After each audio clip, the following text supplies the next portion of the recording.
ॐ गुं गुरुवे नमः। श्रीगुरुः शरणं मम, श्रीगुरुः शरणं मम। प्रातः स्मरामि तिलकाङ्कितभव्यभालम्, स्वर्णच्छविं शिवस्वरूपमहेतुदानीं। श्रीराम नाम अविराम रटन महान्तं, श्रीराम हर्षण प्रभुं प्रेमावतारम्। यस्यांके च विभाति भूधरसुता, देवापगा मस्तके। भाले बालविधुर्गरले च गरलं, यस्योरशिव्यालराट। सोऽयं भूतिविभूषणासुरवरः, सर्वाधिपः सर्वदा। सर्वः सर्वगतः शिवः शशिनिवः, श्रीशङ्करः पातु माम्। भवानी शंकर भगवान की जय। आज अतीवतम सुख सौभाग्य प्रदाता, जिसे हम आप हरतालिका व्रत के नाम से जानते हैं, जो माताएं बहनें अपने सुख और सौभाग्य के लिए व्रत करती हैं, आइए भगवान शिव पार्वती का सुंदर प्रसंग आप लोगों की सेवा में वर्णित कर रहे हैं, जो हरतालिका एवं तीज व्रत से संसार में प्रसिद्ध है। श्री सूतवाच मंदारमाला कुलतालकायै, कपालमालांकितशेखराय। दिव्यांबरायै च दिगंबराय, नमः शिवायै च नमः शिवाय। मंदार की मालाओं से माँ पार्वती भवानी के केशपाश अलंकृत हैं। मुंडों की मालाओं से भगवान शिव का बड़ा सुंदर स्वरूप सजाया गया है। दिव्यांबराय च दिगंबराय, एक दिव्य वस्त्रों को धारण किए हुए हैं और एक दिगंबर हैं। ऐसे शिव पार्वती के श्री चरणों में बारंबार प्रणाम करते हैं। एक दिन की बात, कैलास शिखरे रम्ये गौरी प्रक्षति शंकरम, गुह्यात् गुहितरं गुह्यं कथयस्य महेश्वरः।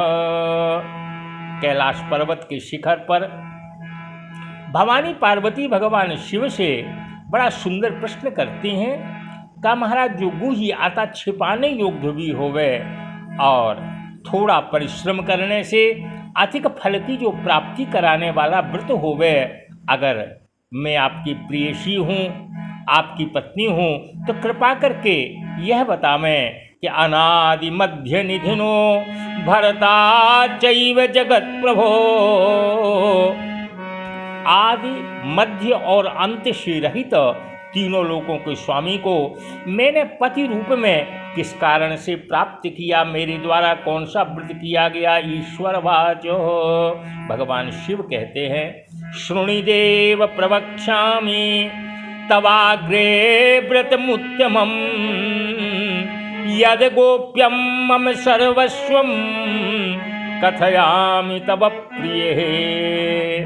भगवान आशुतोष भगवान शिव कहते हैं, हे देवी श्रवण करें, तुमसे मैं उत्तम व्रत का वर्णन कर रहा हूँ, जो परम गोपनीय है, मेरा सर्वस्व है, लेकिन तुम्हारी प्रीति के वशो तुम्हारे सामने वह वर्णन कर रहा हूँ। यथा चूड़िगणे चंद्रो ग्रहाणाम भानुरेव च, वर्णानाम यथा विप्रो देवानाम विष्णुरेव च। यह व्रत कैसा है जो मैं वर्णन कर रहा हूँ।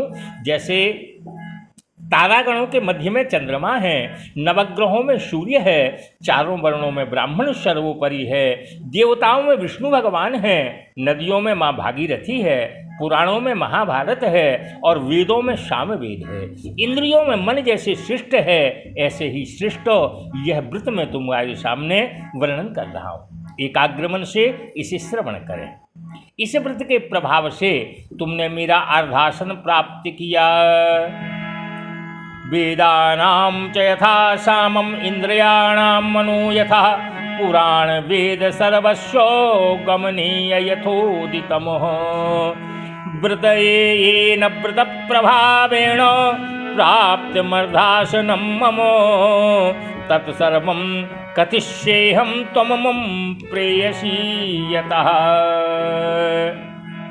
हे प्रिय, जिस कारण तुमने मेरा आधा आसन प्राप्त किया है वह मैं वर्णन कर रहा हूँ। भद्रे भाद्रे मासि शीते पक्षे तृतीया हस्त संयुता तदनुष्ठान मात्रेण सर्व पाप ही प्रमुच्यते। हे देवी, भाद्रपद के महीने में शुक्ल पक्ष में तृतीया तिथि को हस्त नक्षत्र से युक्त जो होती है तदनुष्ठान मात्रेण, मात्र उनका अनुष्ठान मात्र से सर्व पाप ही प्रमुच्यते, स्त्री जाति सभी पापों से मुक्त होती है। शुणिदेव त्वया पूर्वं तद्व्रतं विहितं महत तत्सर्वं कथिष्यामि यथावृत्यं हिमालये। हे देवी, तुमने बहुत दिन पूर्व इस व्रत को हिमालय पर्वत पर किया। पार्वत्युवाच, पार्वती जी ने बड़ा सुंदर प्रश्न किया। कथम कृतम मया नाथो व्रतानाम उत्तमं व्रतम तत्सर्वं श्रोतुमिच्छामि त्वत्सखानासु महेश्वरः। पार्वती जी ने कहा, महाराज मेरे द्वारा ये व्रत उत्तम व्रत कब किया गया, कृपा करके वर्णन करें। शिववाच, भगवान शिव विस्तार के सहित बताते हैं। अस्ति तत्र महान दिव्यो हिमावानज्ञ उत्तमः नाना भूमि समाकीर्णो नाना द्रुम समाकुलः नाना पक्षी समायुक्तो नाना मृग विचित्रकः यत्र देवाः स गंधर्वाः सिद्धचारण गुह्यकाः।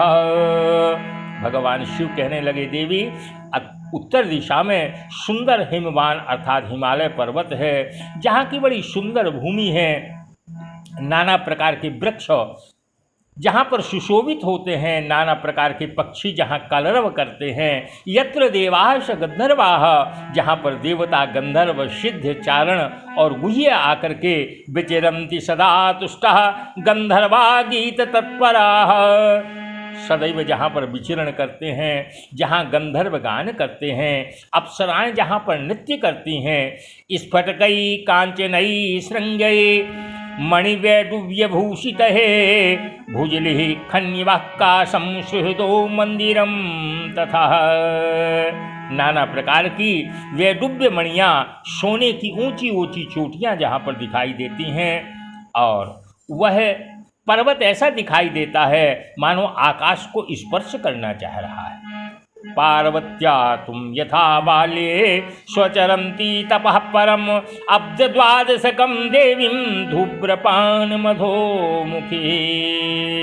ऐसे सुंदर स्थान पर जहाँ गंगा नदी की कलकल की ध्वनि होती है, तुमने बाल्यावस्था में 12 वर्ष कठोर तप किया, अधोमुख अर्थात नीचे को मुख करके केवल धूम्रपान किया, 64 वर्ष तक पके हुए पत्तों को खाया। माघ के महीने में जब जलवर्षा होती थी तो तुम मैदान में रहती थी। वैशाख के महीने में तुमने पंचाग्नि का सेवन किया और श्रावण में अन्न और जल का त्याग कर दिया, एकदम बाहर मैदान में जाकर के तप किया। तुम्हारे पिताजी तुम्हारी तपस्या को देख करके विचार करने लगे कि ये कन्या हम किसको प्रदान करें। कस्मै देया मया कन्या एवं चिंतातुरो भवत तदैवावासरे प्राप्तः ब्रह्मपुत्रस्तु धर्मवितः। राजा हिमांचल इस विचार में पड़े थे कि ये कन्या रूपी रत्न हम किसको प्रदान करें। उसी समय देवर्षि नारद जी महाराज का आगमन होता है। नारदो मुनि शार्दूलः शैलपुत्री द्विवक्षयः दत्वार्घविष्टरौपाद्यं नारदं प्रोक्तवान् गिरिः। श्री देवर्षि नारद जी का आगमन देख करके राजा हिमांचल ने ला करके अर्घ्यपाद्यादि से पूजन किया है और प्रणाम करके हाथ जोड़ करके कहा, महाराज आपके शुभागमन का कारण क्या है। नारद जी महाराज कहने लगे, नारद जी महाराज ने कहा कि शुणि शैलेन्द्र मदवाक्यम विष्णुना प्रेषिताम्यहं योग्यम योग्याय दातव्यम कन्या रत्नमिदं त्वया। देवर्षि नारद कहते हैं कि हे राजन, हमें विष्णु भगवान ने भेजा है आपके पास जो ये कन्या रत्न है, जो पार्वती जी हैं, किसी योग्य व्यक्ति को समर्पित करें। संसार में वासुदेव समो नास्ते ब्रह्म शक्र शिवादिशो तस्मै देया त्वया कन्या अत्रार्थे सम्मितं मम।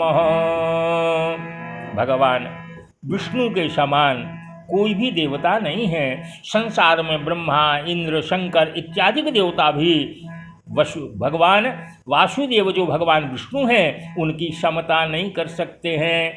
इसलिए मेरी सम्मति है कि आप ये कन्या भगवान विष्णु को प्रदान करें। राजा हिमांचल कहने लगे, वासुदेव स्वयं देवं कन्यां प्रार्थयते यदि तदा मया प्रदातव्या त्वदागमन गौरवातः।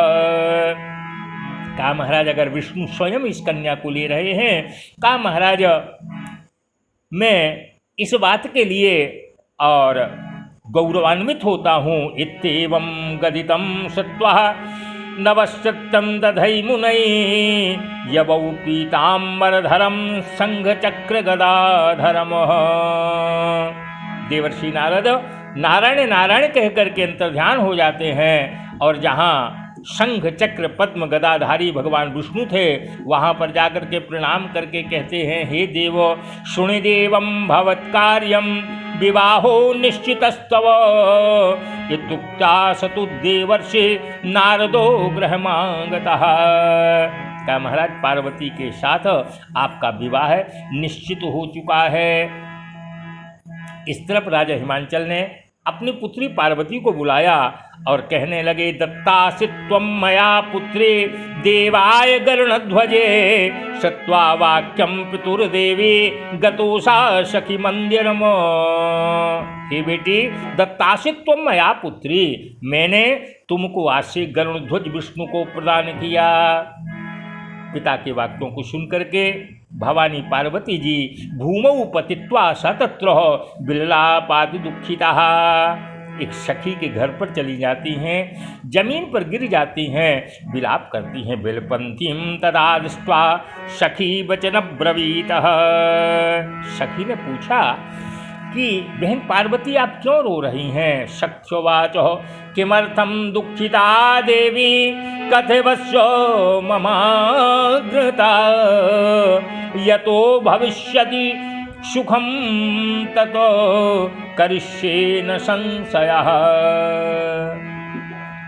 देवी जो तुम्हारी इच्छा होगी मैं वही करूँगी। पार्वत्यवाचो, पार्वती जी ने कहा, सखी सुनि मम प्रीतिम मनसीं महतीं यथा महादेवंच भरतारं करिष्येऽहं न संशयः। पार्वती जी ने कहा, सखी मैं निश्चित रूप से महादेव जी को अपना पति मान चुकी हूँ। एतन्मे चिंतितं कार्यम तातेन कृतमन्यथा। इस कार्य को झूठ कर दिया मेरे पिता ने। तस्मात् देह परित्यागम करिष्येऽहं शकप्रिय है। इसलिए हे सखी मैं अपनी देह का परित्याग कर दूंगी, मैं जीवित नहीं रहना चाहती। पार्वत्या वचनम श्रुत्वा सखी वचन ब्रवीतः। पार्वती जी के वचनों को सुन करके सखी कहने लगी, पिता यत्र न जानाते गमिष्यावो हि तद्वनमो इत्येवं सम्मितं कृत्वा नीता सा च महद्वनमः। कहा कि हे सखी, जिस वन को तुम्हारे पिता भी नहीं जानते उस वन को हम और तुम चलेंगे। ऐसा निश्चित करके ये दोनों सखियां और बड़े भारी जंगल में चली जाती हैं। अब जब कन्या को घर में नहीं देखा, पिता निरीक्षयामासो हिमवास्तु ग्रहे ग्रहे के नीतासु मे पुत्री देव दानव किन्नरी। मेरी पुत्री को देवता दानव किन्नर कौन ले गया? नारदाग्रे कृतम सत्यम किमिदाश्रम विष्णुदेव विचो। मैंने नारद जी के नाम सामने सत्य प्रतिज्ञा की थी, अब मैं क्या प्रदान करूँगा? इत्येवं चिंतया वृष्टो मूर्छितो निपतातः हा हा कृत्वा प्रधावन्ते लोकास्ते गिरिपुंगवमः। हाहाकार करके मूर्छित होकर के और राजा हिमांचल गिर जाते हैं। कहा प्रजागण आकर के पूछने लगे कि ऊचु गिरवरम सर्वे मूर्छा हेतम गिरे बद। राजन, आप क्यों मूर्छित हो रहे हैं? गिरिवाचो। राजा हिमांचल ने कहा, केनापि दुष्ट सत्वेन कन्या रत्नहृतं मम दृष्ट्वा वा काल सर्पेण शीघ्रवाग सिंहवाघ्रेण वा हृतः। राजा ने कहा, मैं नहीं जानता किस दुष्ट ने मेरी कन्या रूपी रत्न को हरण कर लिया, अथवा काल रूपी सर्प ने डस लिया, अथवा कोई सिंह खा गया। न जाने क्वा गता पुत्री, मेरी पुत्री कहाँ गई? केने दुष्टेन वाहता। कंपित हो जाते हैं। जिस प्रकार महान वायु चलने से, हवा चलने से वृक्ष हिल जाता है, उसी प्रकार राजा हिमांचल हिलने लगे। कहा कि हाहाकार करते हैं। गिरिवाह नादुनम यातस्तो। राजा हिमांचल के विलाप को सुन करके सिंह व्याघ्रश्च भल्लुषो कैरादिविश्च महावनम त्वचा विपिन्नम घोरे ब्रजंती शक विश्वाः। जहाँ सिंह व्याघ्र रहते हैं वहाँ उस महावन में जाकर के और पार्वती जी ने क्या किया? तत्र दृष्ट्वा नदी रम्यां तत्तीरे च महागुहां तां प्रविश्य सखी सार्धं मन्यपानं विवर्जितः। नदी के किनारे एक सुंदर बड़ी गुफा बड़ी सुंदर थी। उस सखी के साथ अन्य और जल को छोड़ करके संस्थाप बालुकालिंगम पार्वत्या सहितम मम भाद्र शुक्ल तृतीया मर्च्यंती तो हस्तवे। बालू के शिवलिंग निर्मित करती हैं माँ भवानी पार्वती और भगवान शिव का पूजन करती हैं। वह तिथि थी भाद्र शुक्ल तृतीया, हस्त नक्षत्र से युक्त थी। तत्र वाद्येन गीतेन रात्रौ जागरणं कृतम तेन व्रत प्रभावेण आसनं चलितं मम। रात्रि में गीत वाद्यादि के द्वारा रात्रि में जागरण किया। इस महाव्रत के प्रभाव से भगवान शिव कहने लगे, मेरा आसन हिला, मैं वहाँ पर पहुँचा जहाँ तुम थी। संप्राप्तोहम तदा तत्र यत्र त्वं सखी वंशः प्रसन्नोऽस्मि मया प्रोक्तं वरं ब्रूहि वरानने। वहाँ पर शिव जी पहुँच करके कहते हैं जहाँ सखी के साथ थे तो प्रसन्नोस्मि मया प्रोक्तम, मैं प्रसन्न हूँ और हे वरानने तुम वरदान प्राप्त करो। पार्वतीवाचो, पार्वती जी ने कहा, यदि देव प्रसन्नो से भरता भव भवे महेश्वर तथेत्युक्तादु संप्राप्तः कैलास पुनिरेव च। एक ही वरदान था कि प्रभु अगर आप मुझ पर प्रसन्न हो तो मुझे पति रूप में प्राप्ति होवे। तथेत्युक्तादु संप्राप्तः कैलास पुनिरेव च।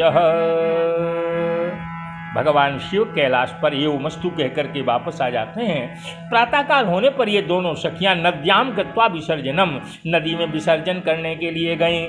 पारणम तु ततः कृत्वा यदस्ति वन गोचरमो पालन करने के लिए पुनितस्तृतैव सुप्ताभिः सख्या सार्धवरानने हिमवानपि तत्रैव जगाम गहनं वनमः। राजा हिमांचल चारों दिशाओं में अपनी कन्या को खोजते खोजते उसी जंगल पर पहुंच गए। दो कन्याओं को वृक्ष के नीचे सोते हुए देखा। अपनी कन्या को देख करके दृष्ट्वा तत्र नदी तीरे प्रसुप्तम कन्यकाद्वयम् उत्थाप्योत्य संयमारोप्यम रोदनम कृतवान गिरिः। अपनी कन्या पार्वती को उठा करके और राजा हिमांचल रोने लगते हैं, कहने लगे कि बेटी, जहाँ पर सिंह, व्याघ्र, सर्प इत्यादि रहते हैं, तुम किस कारण से यहाँ पर आई? तो पार्वती जी कहने लगीं, शुणितात मया ज्ञातम विष्णवे मां प्रदास्यते तदन्यथा कृतं तातम तेनाहं वनमागतः। पार्वती जी ने कहा, पिताजी, जब आपने विष्णु भगवान के साथ विवाह करने की बात कही, इसलिए मैं यहाँ पर चली आई। तदन्यथा कृतं तातम तेनाहं वनमागता। इस कारण में ददासित्तात यदि माम ईश्वराय तदाग्रहम् आगमिष्यामि नैवं चेद इति स्थापितं निश्चितम्।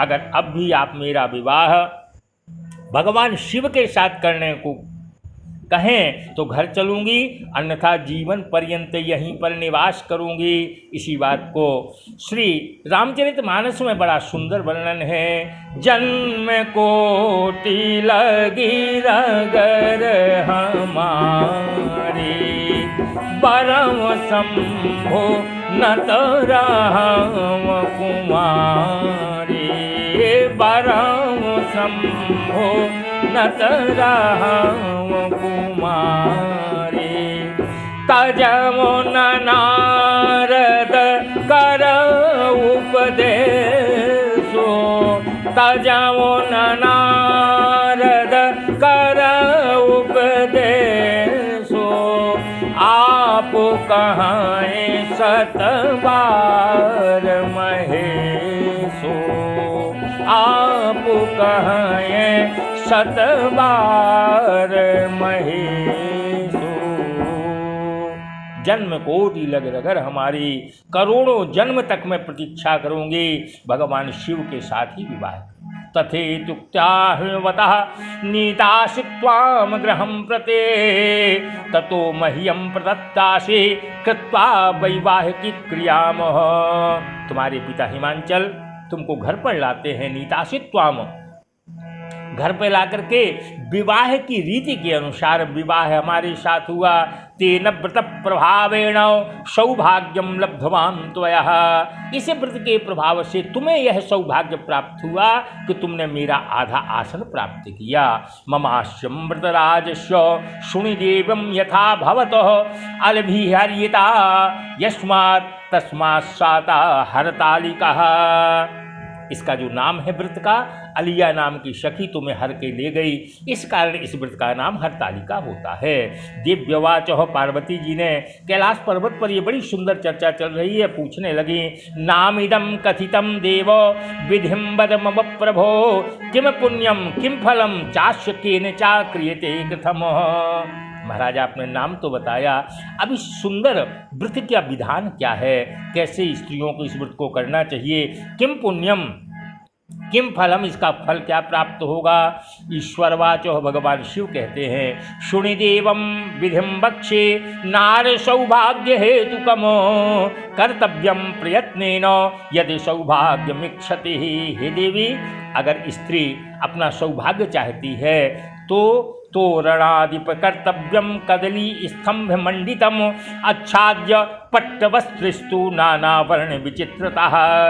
कदली स्तंभम अर्थात केले के पत्तों से सुंदर मंडप बनावे, आच्छाद्य पट्टवस्त्र उसमें सुंदर चांदनी लगावे, चंदन इत्यादि सुगंधित पदार्थों से उस मंडप का लेपन करे, शंख भैरी मृदंग को बजाते हुए नाना मंगल गीतम चो कर्तव्यम मम सत्मनिरिहि, नाना मंगल गीतों का गान करते हुए और तुम्हारे सहित मेरी प्रतिमा को स्थापित करे। बालुकालिंगम पार्वत्या सहितम, बहुत से फूलों के द्वारा गंध धूप आदि से मेरा पूजन करे।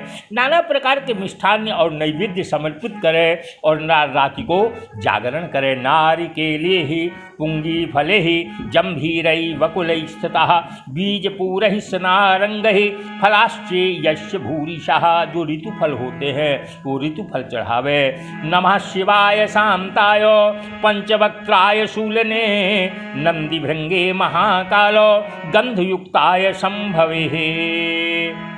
मंत्र बताया। और शिवायै सर्वमांगल्यै शिवरूपे जगन्मये शिव कल्याण दे नित्यम जगन्मातस्नमोस्तुते।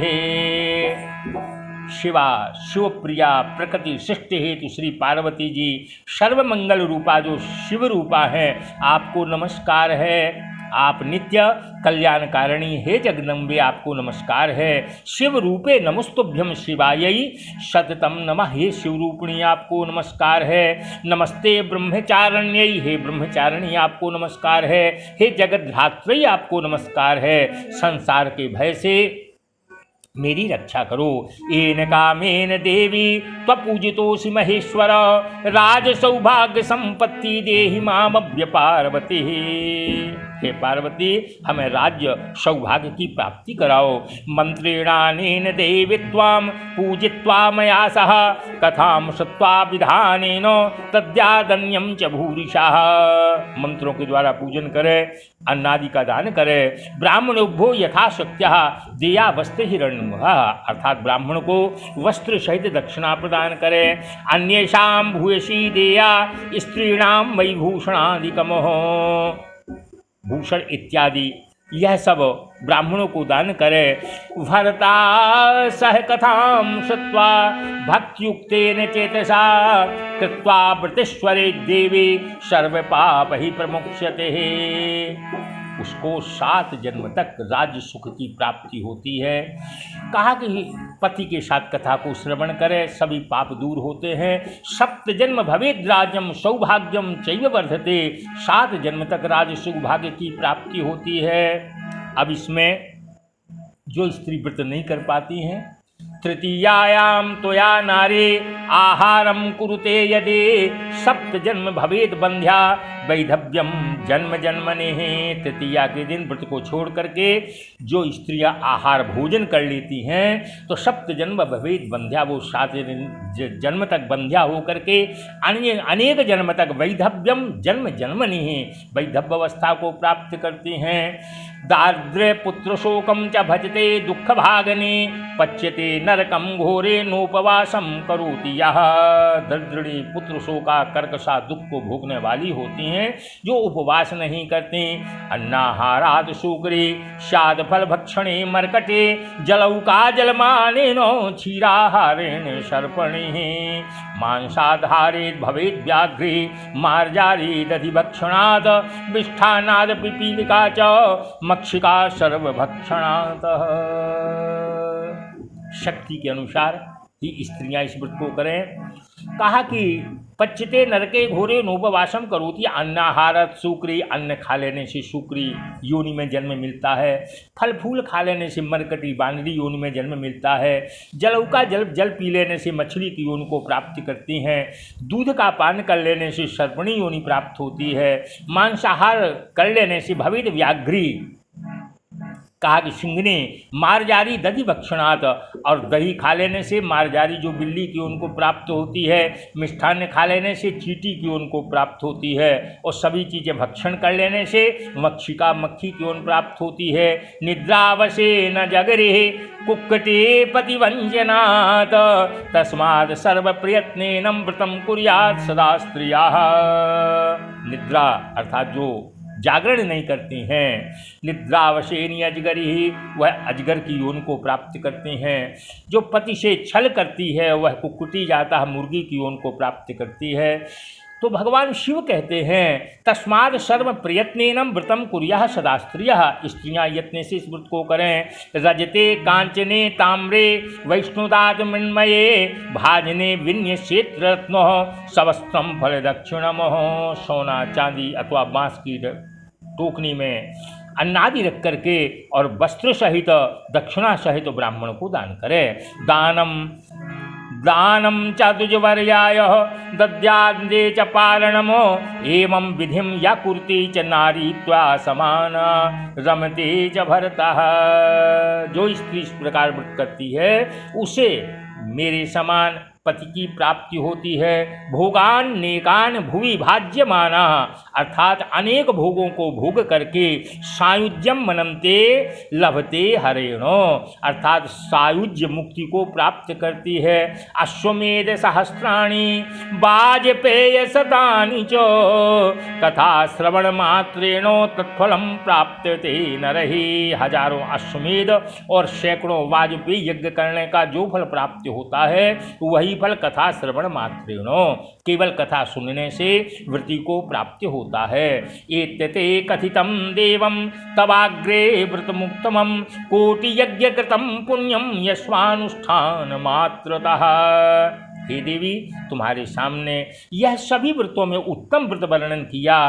करोड़ों यज्ञ करने का पुण्य यस्मात् अनुष्ठान मात्रतः केवल आज के व्रत से प्राप्त होता है। इतिश्री भविष्युत पुराणे हर गौरी संवादे हरतालिका व्रत कथा संपूर्णम। बोले उमापति महादेव की जय। दो बार भगवान नाम। ओम नमः शिवाय, ओम नमः शिवाय, ओम नमः शिवाय, ओम नमः शिवाय, ओम नमः शिवाय, ओम नमः शिवाय, ओम नमः शिवाय, ओम नमः शिवाय, ओम नमः शिवाय, ओम नमः शिवाय, ओम शिवाय नमः, ओम नमः शिवाय, ओम नमः शिवाय, ओम शिवाय नमः, ओम नमः शिवाय, ओम उमापति महादेव की जय।